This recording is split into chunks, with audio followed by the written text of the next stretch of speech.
ሰላም ጤና ይስጥልኝ። የዕለቱ ዋና ዜናዎች ይዘን ቀርበናል። በቅድሚያ ማርዕስቶቹ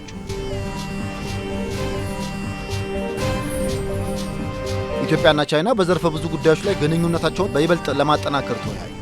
ኢትዮጵያና ቻይና በግብርና በተለይም በቡና ዘርፍ ያላቸውን ትብብር ወደ ላቀ ደረጃ እያሳደጉ ነው። በአፍሪካ አህጉራዊ ነጻ የንግድ ቀጠና ስምምነት መሰረት እሴት የታከለበት ቡናን መላክ ተጀምረዋል። የኢትዮጵያ ሳተላይቶች ያመነጯቸው መረጃዎች ጉልህ ማህበራዊና ኢኮኖሚያዊ ፋይዳ አበርክተዋል የሚሉት የዕለቱ ዜናዎቻችን ናቸው። ዜናዎቹን በዝርዝር እንመለከታለን። ከዜናዎቹ ጋር ሀብታሙ አክሊሉ ነኝ። አብራችሁ ኢትዮጵያና ቻይና በተለያዩ በርካታ ጉዳዮች ላይ ግንኙነታቸውን በይበልጥ አጠናክረው ማስቀጠል በሚችሉበት ሁኔታ ላይ መወያየታቸውን ጠቅላይ ሚኒስትር ዶክተር አብይ አህመድ ገለጹ። የቻይና የውጭ ጉዳይ ሚኒስትር ዋንግ ዩን ለይፋዊ ስራ ጉብኝት አዲስ አበባ ገብተዋል። ጠቅላይ ሚኒስትር ዶክተር አብይ አህመድ በማህበራዊ ትስስር ገጻቸው ባስተላለፉት መልእክት ዛሬ የቻይና የውጭ ጉዳይ ሚኒስትር ዋንግ ዩን ተቀብዬ በጽናት በሚጓዘው ኢትዮጵያና የቻይና የመንግስትና ህዝብ ግንኙነት ላይ ተነጋግረናል ብለዋል። ኢትዮጵያና ቻይና ለአስርተ ዓመታት የዘለቀ ጠንካራ ግንኙነት እንዳላቸው ገልጸው ይህ ግንኙነት በቅርቡ ወደ ሁኔታዎች የማይለዋወጥ የስትራቴጂክ ትብብር ማደጉንም አስታውቀዋል። በተለያዩ የልማት ትብብር ጉዳዮችን ለማከናወን ያለንን ጽኑ አቋም በማስቀጠል ላይ ውይይት አድርገናልም ነው ያሉት። በኢኮኖሚ፣ ንግድ፣ መሰረተ ልማት፣ የኃይል አቅርቦትና ትራንስፖርት ብሎም አዲስ በመፈጠር ላይ ባሉ እንደ ኢኮሜርስ፣ ዲጂታል ኢኮኖሚ፣ ሰው ሰራሽ አስተውሎትና አረንጓዴ ኃይል ልማት ላይ ትብብራችንን ለማጠናከር ተወያይተናል ብለዋል ጠቅላይ ሚኒስትሩ። ኢትዮጵያና ቻይና በግብርናው በተለይም በቡና ዘርፍ ያላቸውን ስትራቴጂካዊ አጋርነትና ትብብር ወደ ላቀ ደረጃ እያሳደጉ መሆኑን የመንግስት ከፍተኛ አመራሮች ገለጹ። ቻይና የኢትዮጵያ ቡና መዳረሻ በመሆኑ ረገድ ባለፉት 5 ዓመታት ከ33ኛ ወደ 4ኛ ደረጃ ከፍ ማለቷ ታውቋል። የኢትዮጵያን ቡና በቻይናና በዓለም ገበያ የማስተዋወቅ ዓላማ ያለው የንግድና የኢኮኖሚ ትብብር በቻይና ጁጆ ከተማ ተካሂደዋል። የመንግስት ከፍተኛ አመራሮች ከኢዜአ ጋር ባደረጉት ቆይታ ኢትዮጵያና ቻይና በግብርናው ዘርፍ ያላቸው ትብብር ከንግድ ባለፈ ወደ ስትራቴጂካዊ አጋርነት እያደገ መምጣቱን ገልጸዋል። የግብርና ሚኒስትር ዴኤታ ዶክተር ኢፋ ሙለታ እንደገለጹት መንግስት የግብርና ምርቶችን በዓለም አቀፍ ገበያ ተወዳዳሪ ለማድረግ ሰፊ የሪፎርም ስራዎችን እያከናወነ ይገኛል። ለዚህም የምርት ጥራትንና መጠንን ለማሳደግ ዘመናዊ ቴክኖሎጂዎችን፣ አዳዲስ ኢኖቬሽኖችንና የግብርና ግብዓቶችን በስፋት ጥቅም ላይ ማዋል ዋነኛው የትኩረት አቅጣጫ መሆኑን ጠቁመዋል። በቻይና የተካሄደው ኮንፈረንስም የሀገሪቱን የውጭ ንግድ ገቢ ለማሳደግ ከሚደረጉ ጥረቶች መካከል አንዱ ነውም ብለዋል። ከቡና ምርት ባለፈም የእንስሳት ተዋጽኦን፣ የአሳ ምርትንና ሌሎችንም የግብርና ምርቶች በስፋት ቻይናን ጨምሮ ወደ ሌሎች ሀገራት ለማቅረብ እየተሰራ መሆኑን ገልጸዋል። ይህም በኢትዮጵያና በቻይና መካከል ያለውን የንግድ ግንኙነት ይበልጥ እንደሚያጠናክረውና ለኢትዮጵያ ላኪዎች አዳዲስ የገበያ ዕድሎችን እንደሚፈጥርም ተናግረዋል።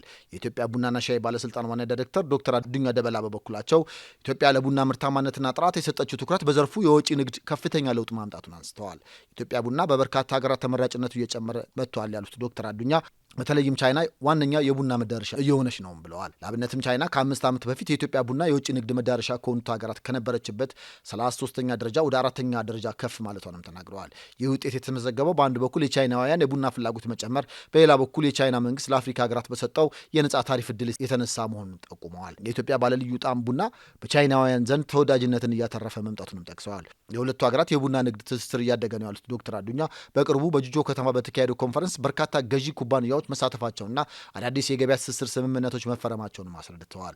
የመንግስት ኮሚኒኬሽን አገልግሎት ሚኒስትር ዴኤታ አቶ ተስፋውን ጎበዛይ በቻይና የተካሄደው ኮንፈረንስ የኢትዮጵያን ቡና በስፋት ለማስተዋወቅ ትልቅ እድልን የፈጠረ ነው ብለዋል። ቻይና ያላት ከፍተኛ የህዝብ ቁጥርና በየጊዜው እያደገ የመጣው የቡና ፍላጎት ለኢትዮጵያ ቡና ወደፊትም ሰፊና አስተማማኝ የገበያ መዳረሻ እንድትሆን ያደርጋታል ነው ያሉት። በመድረኩ ከቡና አፈላል ጀምሮ ያለውን ኢትዮጵያዊ ስርዓት ለቻይናውያን ማስተዋወቅ መቻሉን ጠቅሰው ቡና በሀገር ገጽታ ግንባታ ያለውን ትልቅ አቅም ለመጠቀም እየተሰራ መሆኑን ጠቅሰዋል። በሁለቱ ሀገራት መካከል ያለውን የቡና ንግድ ትብብር ይበልጥ ለማስፋት አዲስ ምዕራፍ መከፈቱንም ገልጸዋል። በአፍሪካ አህጉራዊ ነጻ የንግድ ቀጠና ስምምነት መሰረት እሴት የታከለበት የኢትዮጵያ ቡና ለአፍሪካ ሀገራት ገበያ መላክ መጀመሩን የኢትዮጵያ ቡናና ሻይ ባለስልጣን አስታወቀ። የአፍሪካ አህጉራዊ ነጻ የንግድ ቀጠና ስምምነት ትግበራም የሀገራቱን የእርስ በርስ የንግድ ትስስር በማሳለጥ ምርቶችን በተመጣጣኝ ዋጋ ማቅረብና ኢኮኖሚያዊ ትስስርን እንደሚያሳድግም ታምኖበታል። ኢትዮጵያ በአህጉራዊ ነጻ የንግድ ቀጠና ስምምነት መሰረት ከመስከረም 29 ቀን 2018 ዓ.ም ጀምሮ ወደ ተለያዩ የአፍሪካ ሀገራት ገበያ ምርቶችን መላክ ጀምራለች። የኢትዮጵያ ቡናና ሻይ ባለስልጣን ምክትል ዋና ዳይሬክተር ሻፊ ኡመር ለኢዜአ እንዳሉት በአፍሪካ ነጻ የንግድ ቀጠና ስምምነት መሰረት የኢትዮጵያ ቡና ገበያ መዳረሻን ለማስፋት እየተሰራ ነው ብለዋል። የአፍሪካን ሰፊ የገበያ ዕድል ለመጠቀም የኢትዮጵያን ጥሬ ቡና ከመላክ ይልቅ እሴት ጨምሮ ለማቅረብ ወሳኝ መሆኑንም ገልጸዋል። በዚህም በአንዳንድ የአፍሪካ ሀገራት እሴት የተጨመረበትን ቡና የመላክ ጅማሩን የበለጠ ለማስፋት በትኩረት እየተሰራ እንደሚገኝም ተናግረዋል።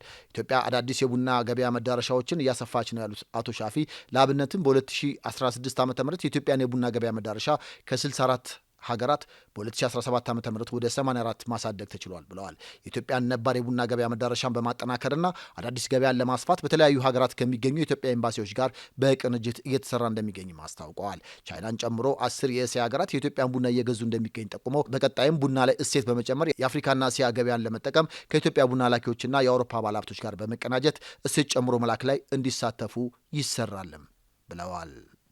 የኢትዮጵያ ሳተላይቶች ያመነጯቸው መረጃዎች ጉልህ ማህበራዊና ኢኮኖሚያዊ ፋይዳ ማበርከታቸውን የኢትዮጵያ ስፔስ ሳይንስና ጂኦስፓሻል ኢንስቲትዩት ገለጸ። በሚቀጥለው ዓመት ሶስተኛዋን የመሬት ምልከታ የመረጃ ሳተላይት ወደ ህዋ ለማምጠቅ ዝግጅት እየተደረገ መሆኑን ኢንስቲትዩቱ አስታውቀዋል። ኤቲአርኤስኤስ 1 እንዲሁም ሁለተኛውን ኤቲ ስማርት አርኤስኤስ የተሰኙ ሁለት የመረጃ ሳተላይቶችን ወደ ውሃ ማምጠቋ ይታወቃል። የኢትዮጵያ ስፔስ ሳይንስና ጂኦስፓሻል ኢንስቲትዩት ዋና ዳይሬክተር አብዲሳይል ማሌይዚያ እንደገለጹት ቀደም ሲል ወደ ህዋ የተላኩ ሁለት የመሬት ምልከታ ሳተላይቶች የአገልግሎት ጊዜያቸውን አጠናቀዋል። የመሬት ምልከታ የመረጃ ሳተላይቶቹ በርካታ ቴክኖሎጂያዊና ሳይንሳዊ፣ ማህበራዊና ኢኮኖሚያዊ ጥቅሞችን ማበረከታቸውን ተናግረዋል። በዚህም በምግብ ዋስትና፣ በአካባቢ ጥበቃ፣ በተፈጥሮ ሀብት አያያዝ፣ የግብርና መስኮች፣ በከተማ ፕላንና መሰረተ ልማት፣ በሀገር ሉዓላዊነትና ገጽታ ግንባታ ከፍተኛ ጠቀሜታ ማበርከታቸውን ገልጸዋል።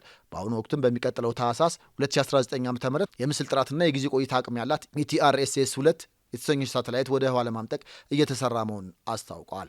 ቀጣይ የምትመጥቀው ኢቲአርኤስኤስ 2 ሳተላይት ዘመናዊ ቴክኖሎጂን በመታጠቅ በህዋ ላይ የ5 ዓመት የጊዜ ቆይታ እንዲኖራት ታሳቢ መደረጉ ነው የተገለጸው። ከዚህ ቀደም ወደ ህዋ ከተላኩ ሳተላይቶች የተገኘውን መረጃ የመቀበል፣ የመተንተን፣ የመቆጣጠርና የጥገና አቅም መፈጠሩን አስረድተዋል። ሶስተኛዋን ሳተላይት ለማምጠቅ እየተደረገ የሚገኙ ጥረትም የኢትዮጵያን የሳተላይት ልማት አቅም በተግባር የሚያሳይ እንደሚሆንም ገልጸዋል።